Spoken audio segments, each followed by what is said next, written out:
Olá, estudantes, tudo bem com vocês? Professor Antony aqui para mais uma aula agora para a turma do segundo ano. Então, segundo ano, hoje a gente vai continuar a resolução de questões do desafio do Educa-PE. É o segundo desafio Educa-PE. Então, tem uma revisão muito massa aqui para vocês. A gente vai responder questões massa, beleza? Mas antes de começar, você já sabe, né? Passa aí no YouTube, se você está assistindo pelo YouTube, se inscreve no canal do Educa-PE e segue o perfil do Educa-PE aí nas redes. E se você é aluno da rede estadual de Pernambuco, baixa o aplicativo do Conecta aí, né? E assiste essa aula ao vivo e as aulas gravadas, interage aqui com a gente ao vivo, manda pergunta, já tem participação aqui do Iago, segundo ano, do EREM João Vicente de Queiroz, lá de Água Preta. Então, ó, você manda a participação, seu nome, o nome da escola e ainda economiza aí os dados móveis. Isso se você baixar o aplicativo do Conecta aí, beleza? Então, vai mandando a tua participação e assim que possível a gente vai registrando também. E manda também a resolução, né, as respostas das questões que a gente vai propor aqui para vocês, beleza? Então, já vou jogar para vocês aí a primeira questão de hoje. Não é de estudo de matrizes, vamos deixar matrizes para mais tarde. Vamos aqui falar dos prismas, né? Que é o prisma, é um cubo, uma caixa de sapato. Isso aí são os prismas, que a gente já falou várias vezes em outras aulas. E agora a gente vai fazer uma revisão. Olha essa primeira questão aí. Você que está assistindo, já vai mandando para mim aqui no chat do Conecta aí a resposta que você encontrou. A, B, C, D ou E. Qual é a área total de um cubo cuja diagonal mede 5 raiz de 3 centímetros? Ele quer saber a área total de um cubo, sabendo que a diagonal do cubo mede 5 raiz de 3. Mas você deve observar o seguinte, que um cubo, né, a gente encontra ali duas diagonais. Uma diagonal que é a diagonal da face e uma que é a diagonal do cubo. Imagine você aí agora na sala da sua casa. Se você riscar uma diagonal passando pelo chão da sua casa, você tem a diagonal da face, né? Agora, se você passar uma corda, como se fosse uma tirolesa, de um canto da parede, de uma quina da parede até o outro lá embaixo, aí você tem a diagonal do cubo, beleza? Então, se liga aí nessas dicas. Vamos agora para responder a questão. Eu não vou fazer o desenho aqui, mas vou dar só para vocês como é que se calcula a diagonal do cubo. A diagonal do cubo, ela é calculada como sendo A vezes a raiz de 3. Quem é esse A? Esse A é a medida da aresta do cubo, é o lado do cubo. E ele já deu essa diagonal, né? A diagonal mede 5 raiz de 3. Então, eu vou igualar isso aqui a 5 raiz de 3, beleza? Aí, olha só, raiz de 3 de um lado, raiz de 3 do outro. Aí ficou fácil, né? Só vir aqui, ó, e cancelar essa raiz de 3 com essa raiz de 3. E a aresta do cubo é igual a 5. Tranquilo? Então, a aresta medindo 5. Mas o que é que ele quer? Ele não quer a aresta, ele quer a área total. A área total desse cubo é... E como é que calcula a área total de um cubo? Lembre-se que a área total de um cubo, ou melhor, lembre-se o seguinte, que um cubo é formado por 6 quadrados. As faces de um cubo, as paredes de um cubo, são quadrados. E a gente sabe como é que calcula a área de um quadrado. É o lado elevado a 2. Então, eu vou pegar aqui um lado elevado a 2 e depois eu vou multiplicar pela quantidade de paredes que tem um cubo, que vai nos dar o seguinte, a área total do cubo é 6 vezes a aresta elevado a 2. Então, vai ficar 6 vezes 5 ao quadrado. Primeiro, você faz a potência, vai ficar 6 vezes 25, que é o resultado de 5 ao quadrado. E 6 vezes 25 é igual a 150, que como é a área, centímetros quadrados. Então, a alternativa de letra B. E deixa eu ver aqui a participação. Enquanto vocês vão olhando a resposta aí, vai acompanhando a resolução, vai compreendendo o raciocínio, eu vou registrar a presença aqui de João Silva, ele é da EREM Manuel Guilherme da Silva. De onde? De Passira. E tem também a Josilma, ela é Josilma do segundo ano B, da EREM Elvira Granja de Souza, lá de Santa Cruz da Vereda, né? Santa Cruz da Vereda, beleza? Então, está registrada a presença desses dois alunos que estão nos assistindo, o João e a Josilma, do segundo ano B da EREM Granja de Souza. Está registrada a presença. Então, vamos para mais uma e eu quero que vocês mandem também a resolução das questões, né? A resposta que vocês encontram aí. Então, vou jogar na tela para vocês a próxima questão, que é o seguinte, ainda sobre a área total de um cubo. Na verdade, a questão está duplicada, é a mesma. Então, agora sim, a segunda questão de hoje.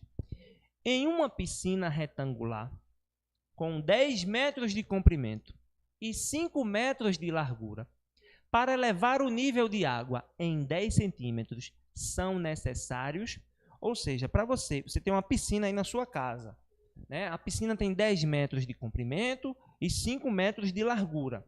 Você está enchendo a piscina. Para que a água atinja uma altura de 10 centímetros, quantos litros de água são necessários para fazer isso? Então, você vai precisar calcular o volume dessa piscina. E lembre-se ali, ó, o volume é em formato de prisma retangular, ou seja, é a forma de uma caixa de sapato. E o volume de um prisma é fácil, né? O volume desse prisma aqui, que é um paralelepípedo, é só multiplicar as 3 dimensões. O comprimento vezes a largura vezes a altura.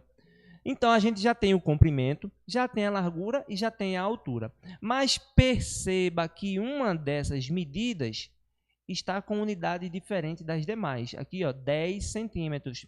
E eu só posso operar se todos estiverem na mesma unidade. Então, eu vou pegar aqui o 10 centímetros e transformar para metros. E aí, ó, antes de fazer as multiplicações, vamos transformar 10 centímetros em metros. Quantos metros equivale isso aí? Aí você lembra da sequência, né? Metro, decímetro, centímetro. Então, você vai voltar 2 casas que vai dar 0,1 ou 0,10, como você queira aí. 0,1 e 0,10 representa a mesma medida, certo? Então, aqui, ó, 0,1 metros. Ou você lembra de dividir por 100 para voltar para o metro. Agora, a gente tem as 3 medidas, o comprimento, a largura e a altura. Olha lá, o comprimento é 10 metros, a largura é 5 metros e a profundidade é de 0,1. Multiplicando tudo aqui, ó, 10 vezes 0,1 dá 1, né? Então, e 1 vezes 5 é 5. 5 metros cúbicos é o volume. Mas as alternativas estão em litros. E aí, o que é que eu vou precisar fazer? Mais uma transformação de medidas. E eu lembro que a gente já falou isso aqui em aulas anteriores. Qual é a relação entre o volume e a capacidade? Volume está aqui, ó, metro cúbico. Capacidade é dado em litros. A relação é o seguinte: para cada metro cúbico, nós temos aí o equivalente a 1000 litros de algum líquido. Então, se você tem uma piscina aí com 5 metros cúbicos, já são necessários 5.000 litros de água para preencher esse volume.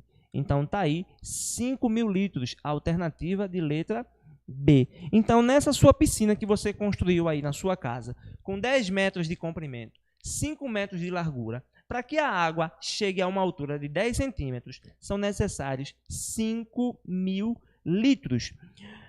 Para você ter uma ideia do que são 5.000 litros, essas caixas d'água que a gente usa aí em casa, essas caixas d'água comuns, cada caixa d'água dessa equivale a 1.000 litros. Então, são necessárias 5 caixas d'água dessas aí. Então, deixa eu registrar a presença aqui, a participação aqui no chat do Conecta Aí, do Iago. Ele já falei aqui do Iago, tem também o João Silva, tem ao William, ele não mandou o nome da escola, só o nome, beleza? Então está registrada aí a presença de vocês. Vamos para mais uma questão, vamos ver qual é a próxima questão para a gente responder aqui para vocês. Olha só, agora a gente vai falar um pouquinho sobre os conceitos e propriedades do cálculo de áreas e volumes do cilindro e da pirâmide. Então, a gente sabe o que é um cilindro, sabe o que é uma pirâmide e qual é a relação entre esses volumes aí. Como é que a gente calcula o volume de uma pirâmide, como é que calcula o volume de um cilindro. Olha essa primeira questão sobre este tópico, que ele diz o seguinte: um enfeite em forma de pirâmide regular. O que é uma pirâmide regular? Pirâmide regular é quando o polígono da base é regular, certo? De base quadrada, ou seja, um quadrado ali na base, tem o lado da base medindo 10 centímetros e a altura 30 centímetros. Qual é o volume em centímetros cúbicos dessa pirâmide?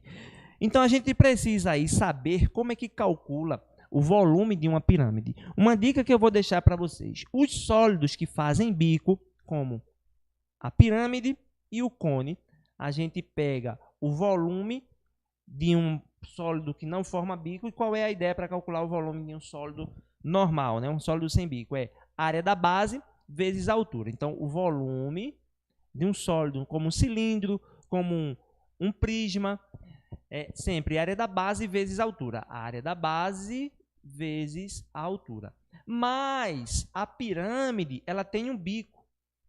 O cone tem um bico. E esses sólidos que têm bico, a gente pega esse volume e divide por 3. Então tá aí, o volume da pirâmide é a área da base vezes a altura dividido por 3. Só que na base, né, muda sempre o polígono que está lá. Nesta base aqui, para essa questão, a base é um quadrado.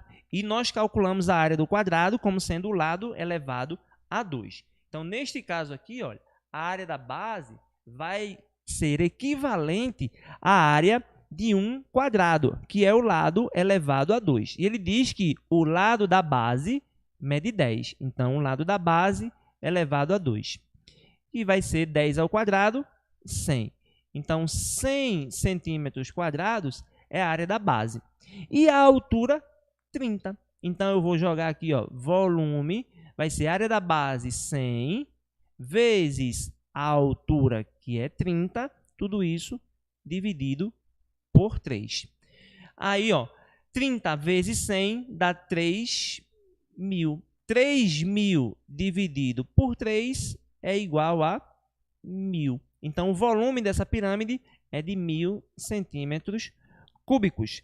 Beleza? Então, tá aí uma questãozinha tranquila para você relembrar como é que calcula o volume de uma pirâmide.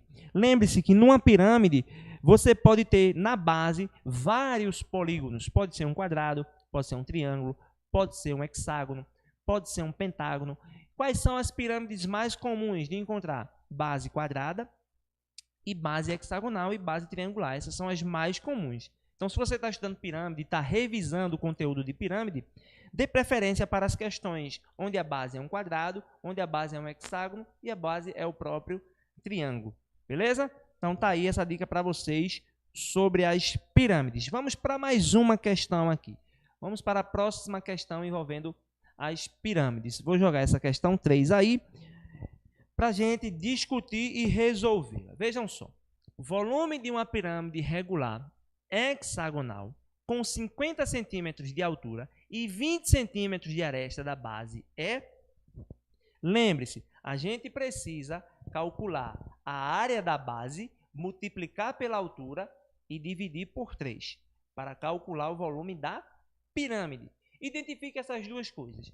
Qual é o polígono da base? Um hexágono regular. Então, eu preciso saber calcular a área de um hexágono.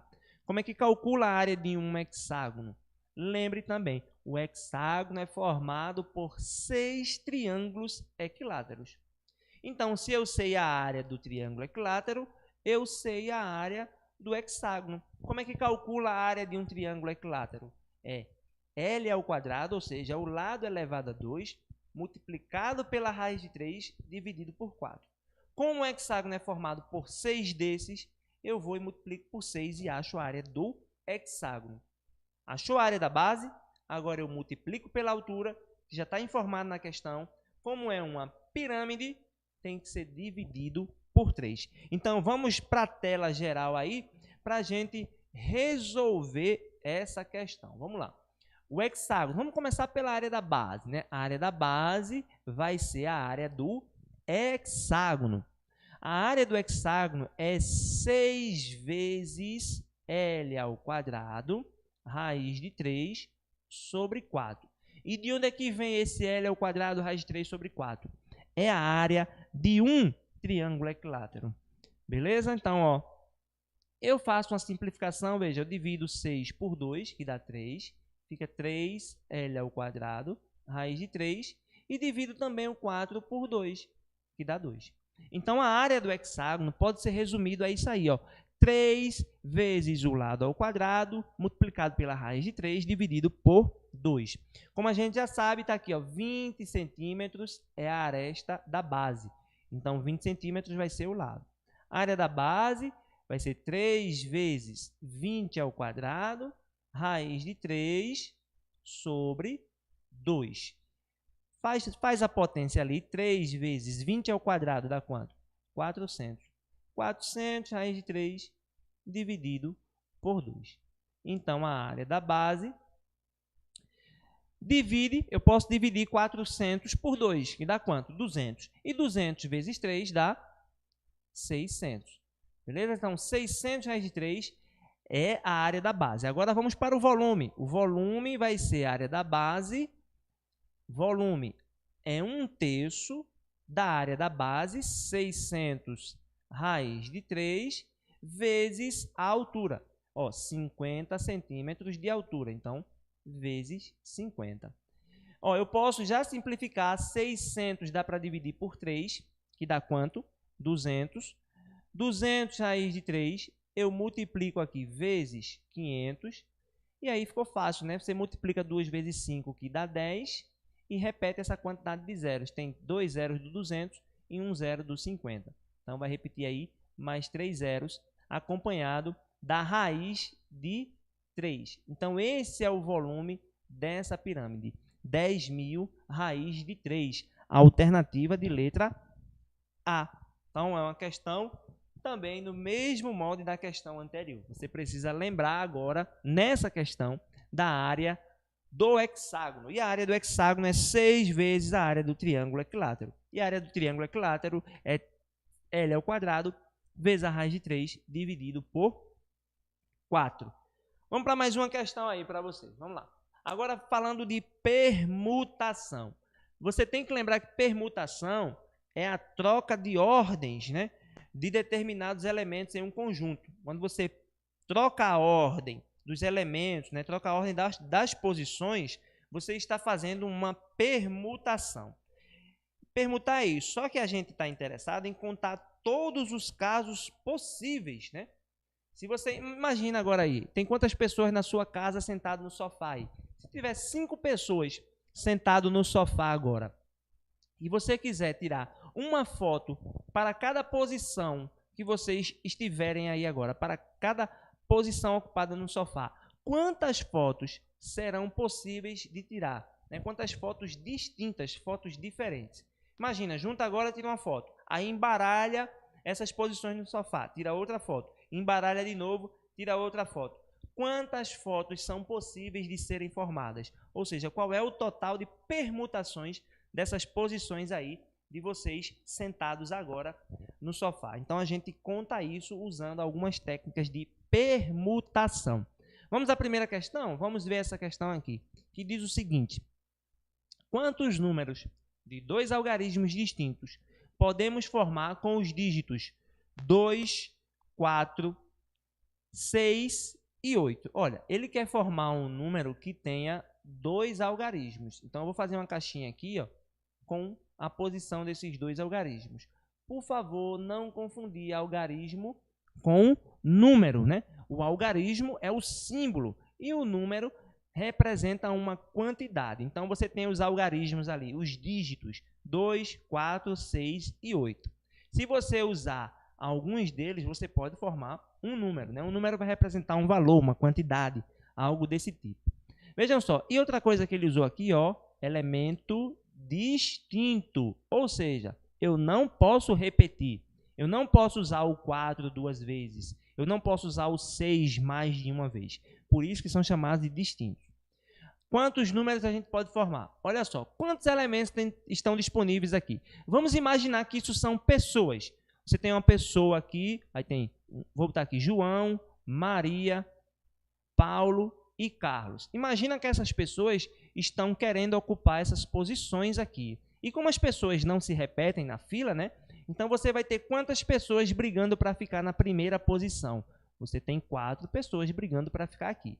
Depois que a primeira posição foi ocupada, só restam agora 3 pessoas brigando pela segunda posição.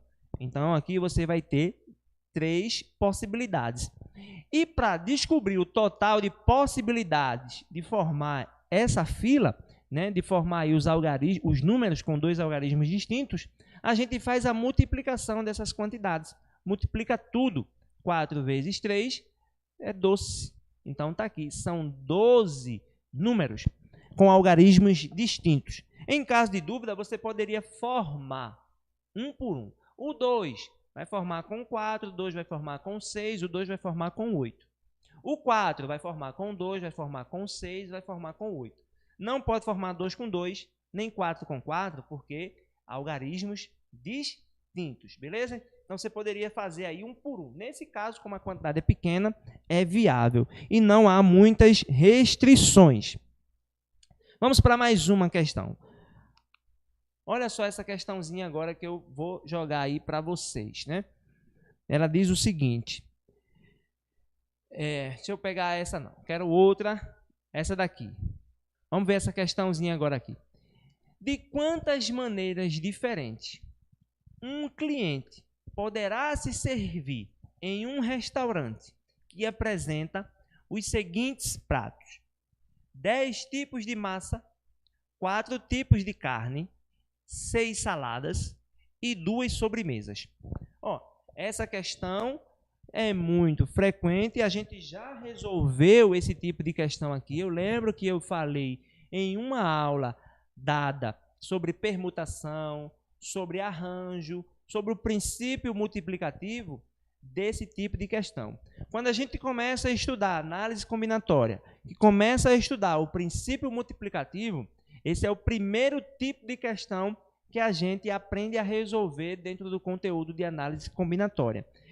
Então, ó, vamos lá. Como é que faz aí? Basta pegar as quantidades de itens, as quantidades de opções e multiplicar todos esses valores. Beleza? Então, para escolher a massa, são 10 possibilidades. Para escolher as carnes, são 4 possibilidades. Para escolher as saladas, são 6 possibilidades. E a sobremesa? 2. O que é que eu faço com essas quantidades? Multiplica tudo. Então, aqui, ó, faça logo aqui. 4 vezes 6 dá 24. 24 vezes 2 dá 48. 48 vezes 10 é igual a 480. Então, o total de formas de uma pessoa fazer uma refeição é de 480. Beleza? Então, essa foi a aula sobre permutação para vocês. Até a próxima.